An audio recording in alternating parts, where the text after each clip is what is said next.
Good evening, everyone. I thought I'd make my comments, it's very specific to my experiences in Albany.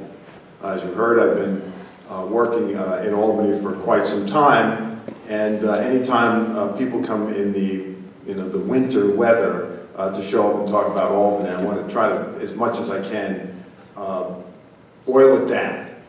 And so, when I was thinking about what I would say tonight, I was thinking about what's the question. And the question is, what's wrong with Albany? And it really breaks down for me into two things: a pay-to-play culture and a culture that tolerates corruption. And so I'll just comment on both of those, make some comments on what I think could be done, and then turn it over to Professor Tichak. It's hard to cover this kind of stuff in a relatively short period of time, so just to talk about the pay-to-play culture, let me just boil it down into five numbers. Five numbers, no mathematics will be required, there'll be no quiz at the end. $109,600. That's number one. Number two, 0.2%.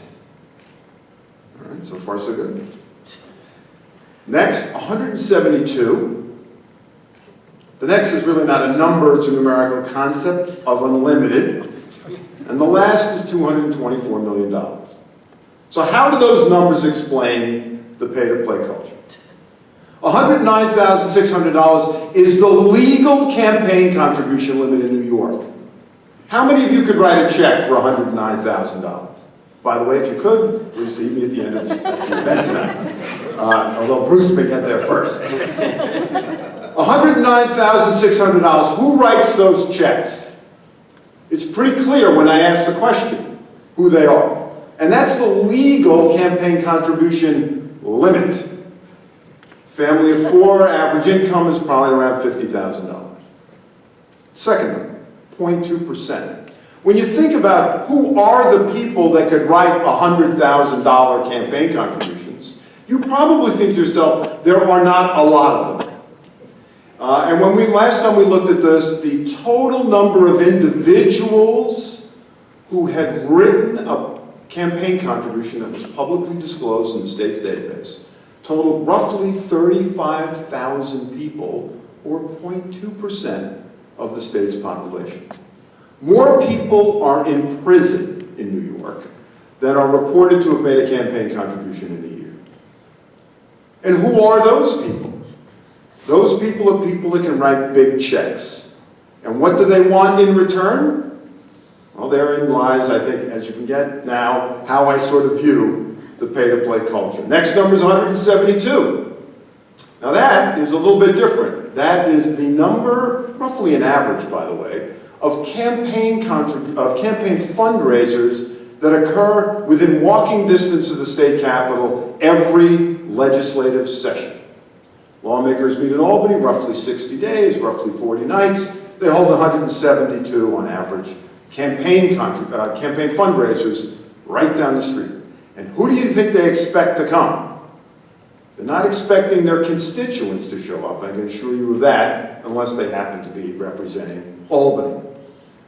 It's for the lobbyists, it's representing their clients, particularly those that can write the $100,000 checks. And that ties into the next numerical concept, unlimited. Just in case there's someone in the audience that we could really write a $100,000 check, and you're thinking to yourself, you know what? I want to give more. 100 isn't enough for me. You can. It's called the housekeeping account.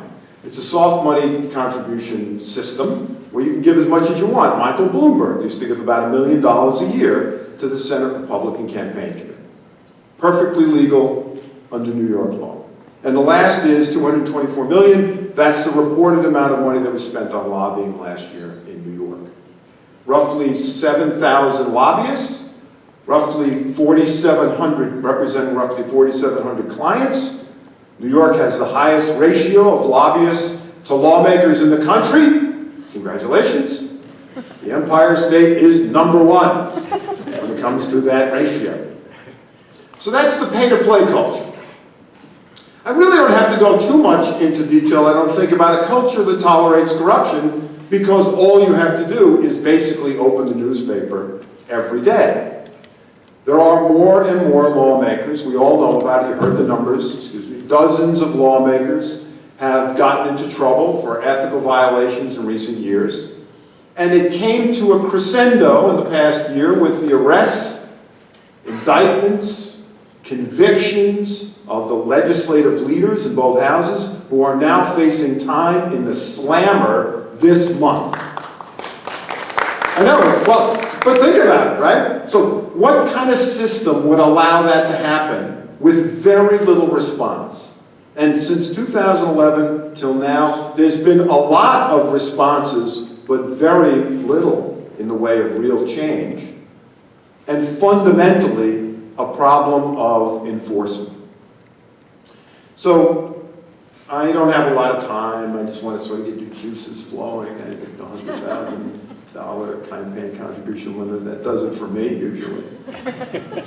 The arrests and convictions of the leaders of the legislature. But you know what? It gets worse. Because not only are there these arrests, the system is not responding. The governor proposes in his executive budget that he's going to do something about it and then drops the issue like it was a hot potato. No hearings, no meaningful public debate, and in fact, the budget in which the governor had put ethics just drops the ethics piece off the table. There, in fact, were secret negotiations being held at the governor's house, his mansion, outside of the view of Jimmy Vielkind. Senator Kruger, who was here in the audience, was complaining about how there were budget bills being debated on the floor with huge sections missing, and was told, oh, don't worry, you'll hear about them later. It's a culture that fundamentally operates in a secret environment raises the risk of corruption.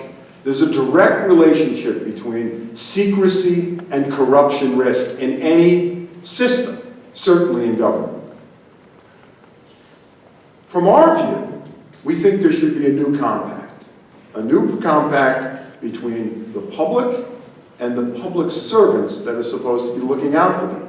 A system that focuses on changing the voting systems. New York has, not surprisingly, abysmal voter turnout. Why could that be, he asked rhetorically.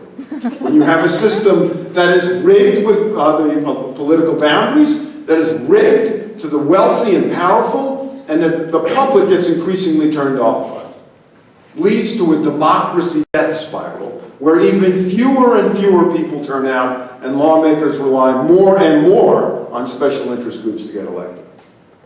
That has to change. Voting has to change. Redistricting has to change. You heard my comments on campaign finance. That system is atrocious. We need enforcement, real independent enforcement. You can have the best laws in the world, and without enforcement, they don't work. We all drive on the thruway. Okay, well, I assume we all do. We drive differently when we see speed traps, right? Why is that? Because we might get caught. And so we need ethical speed traps at the state capitol. Real independent cops on the beat willing to enforce the law, and we don't have it. The governor is the key player in all this. We will be focusing on him over the next 3 months.